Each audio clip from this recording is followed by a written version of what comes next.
Welcome, everyone. Today, we're diving into congenital nevi.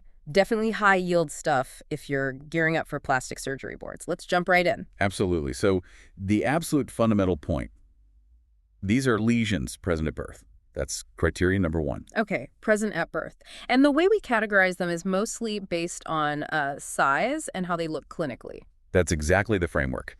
Size and appearance guide our thinking and management. Right. Let's start small, then. What defines a small congenital nevus? So small ones are generally under 1.5 centimeters squared.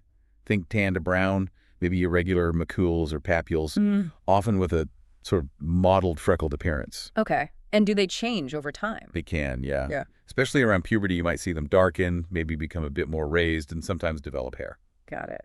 And medium neva, how do they fit in? Medium congenital nevin, they fall in the range of 1.5 centimeters up to about 20 centimeters another. And appearance-wise, similar to the small ones. Pretty much, yeah. Visually, they often look quite similar to their smaller counterparts. Okay. Then we get to the giant congenital nevi. The name says it all, but what's the actual size cutoff and what are the typical features? Giant ones are defined as being over 20 centimeters neck. And clinically, they're often dark, frequently hairy, sometimes with a kind of rough, verrucous texture. And you mentioned satellite lesions. Exactly. It's quite common to see smaller satellite nevi around the main giant lesion. You also hear those descriptive terms like bathing suit nevus, stocking nevus, coat sleeve, based on distribution. Right, so they're there at birth, classified by size. What about growth? Do they stay the same size relative to the body? Ah, that's a key point. After birth, they actually grow proportionally with the child's overall body growth. That's really important when you're thinking about excision timing and planning. Definitely. Okay, let's shift from the surface view to histology. What makes a congenital nevus distinct under the microscope? Well, the histological hallmark is finding those nevus cells deeper down, in the deeper dermis, often situated between collagen bundles. Deeper than you'd normally expect. Yes, and they can also infiltrate skin appendages like hair follicles, glands, and even structures like vessels and nerves. That deep infiltration is really characteristic. And how does that contrast with a typical acquired nevus, like a common mole? With acquired nevi, the nevus cells are generally limited to the more superficial skin layers, the papillary and maybe the upper reticular dermis. They typically don't involve those deeper appendages. Okay. And for the giant congenital nevi, is the histology fundamentally different again or just more extensive? The basic histology is similar to the smaller congenital types, but with giant nevi, that infiltration can be much more extensive, potentially extending right down into muscle, sometimes bone, even the dura mater or the cranium itself. Wow. And where do these nevus cells actually come from? They originate from neural crest melanocytes. And there's an interesting association with NRAS mutations being found in many congenital nevi. And RAS mutations, does that have clinical significance? Well, research is ongoing, but there's thought it might link to the risk of malignant transformation. It could potentially guide surveillance strategies in the future, but we're not quite there yet. Okay. That brings us to a related and serious potential issue. Neurocutaneous melanosis. What exactly is that? Right. Neurocutaneous melanosis is when you have melanocytic proliferation, basically an overgrowth of pigment cells, which can be benign or malignant, occurring within the leptomeninges. The coverings of the brain and spinal cord? Exactly. The leptomeninges, and sometimes within the brain tissue itself. And this occurs in association with congenital nevi, particularly the larger ones. When would you typically expect symptoms if the CNS is involved?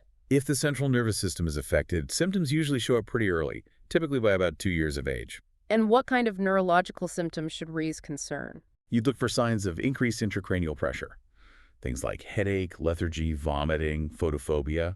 Also, hydrocephalus, seizures, cranial nerve problems, motor or sensory deficits, bowel or bladder issues, or developmental delay can all be indicators. How do we diagnose it? MRI is the imaging modality of choice. And ideally, you'd want to get that done within the first 4 months of life if there's suspicion, especially with large or multiple nevi. What about treatment for neurocutaneous melanosis?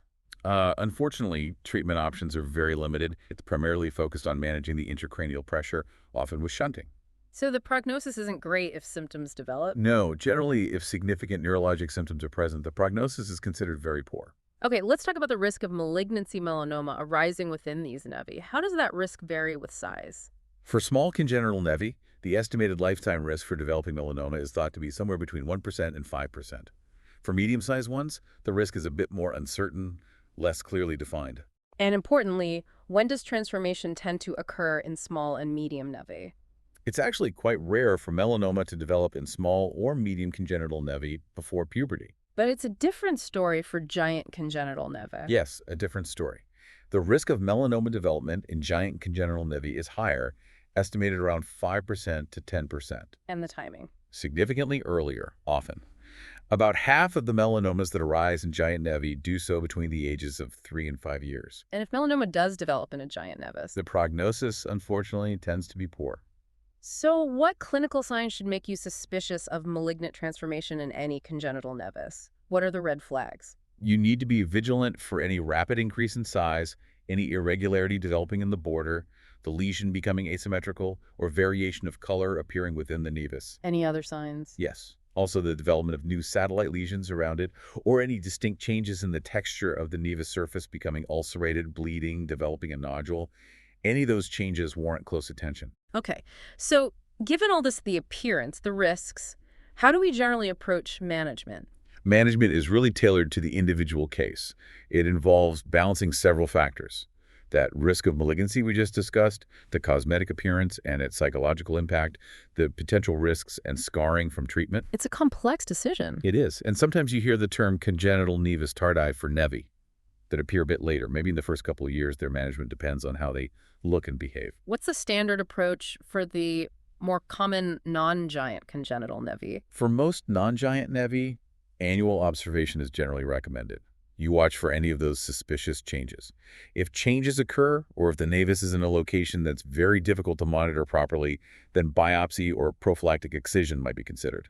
What about small pigmented lesions under 1.5 centimeters that maybe weren't explicitly noted right at birth? Those are generally managed more like acquired nevi, observing their characteristics. Any changes, the usual A, B, C, D, E criteria apply. But what if a congenital nevus, even a smaller one, just looks atypical from the outset? Any congenital nevus presenting with clearly atypical features should generally be removed, regardless of its size, because of that increased concern for malignancy. And the recommendation for the giant congenital neva? For giant congenital nevi, given the higher malignancy risk and earlier onset, the general recommendation is complete excision as early as is feasible and safe.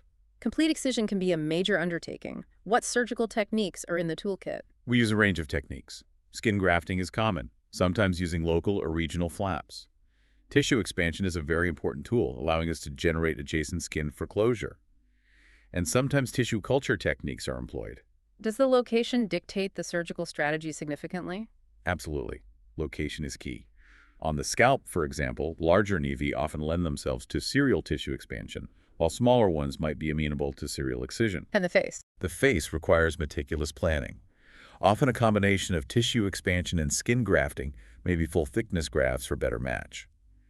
Preserving facial units and function is paramount. Using larger grafts can sometimes minimize the patchwork look. What about the trunk? On the trunk, techniques like tissue expansion combined with flap transpositions, sort of like abdominoplasty principles, are common. Sometimes expanded free tissue transfers might be needed for very large defects. There's perhaps a trend away from extensive skin grafting if flaps are possible. And the extremities, they can be tricky. Extremities are challenging, yes. Tissue expansion has its limits there. We might use expanded full-thickness skin grafts, though contour can be an issue. Local flaps, perhaps expanded, or free tissue transfers for bulk and coverage are also options. And just to circle back, for any patient with a giant nevus, particularly on the trunk or head neck, we need to consider that CNS link. Yes, absolutely. As we discussed regarding neurocutaneous melanosis, appropriate imaging studies, like that early MRI, should be considered to rule out CNS involvement before embarking on major surgery, or just for baseline assessment. Are there any effective non-surgical options, like lasers? Well, things like lasers or curettage have been tried, mostly targeting the superficial pigment. Yeah.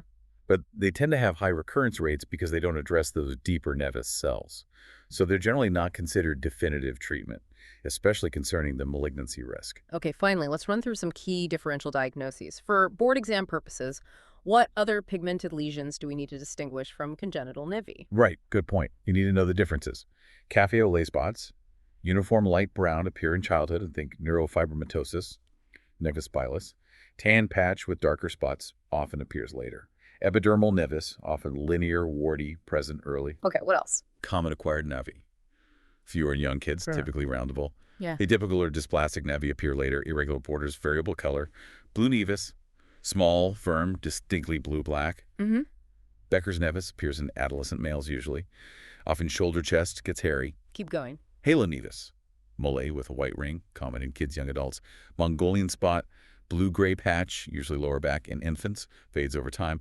Nevus avoda, blue-brown on the face, falls trigeminal nerve, V1, V2 distribution. Nevus avito, similar look, but on the shoulder upper arm region. Two more tricky ones often mentioned. Yes, Spitz nevus. Sometimes called juvenile melanoma, though usually benign, often reddish, dome-shaped, might have telangiectasias, often excised for histology. And nevus sebaceous, yellowish, waxy plaque, usually scalp, present at birth, has a small risk of basal cell carcinoma developing later, often excised prophylactically. That's a great rundown of the differentials. So this has been a focused review covering the essentials of congenital nevi for practice and exams. Exactly. Understanding the classification, the histology, the risks like NCM and melanoma, and the management principles is really fundamental. And maybe a final thought to leave you with as you study. Considering the significant psychological impact these nevis, especially the giant ones, can have, how do we best integrate patient and family psychosocial support into our long-term management strategies beyond just the surgical plan? Something to reflect on.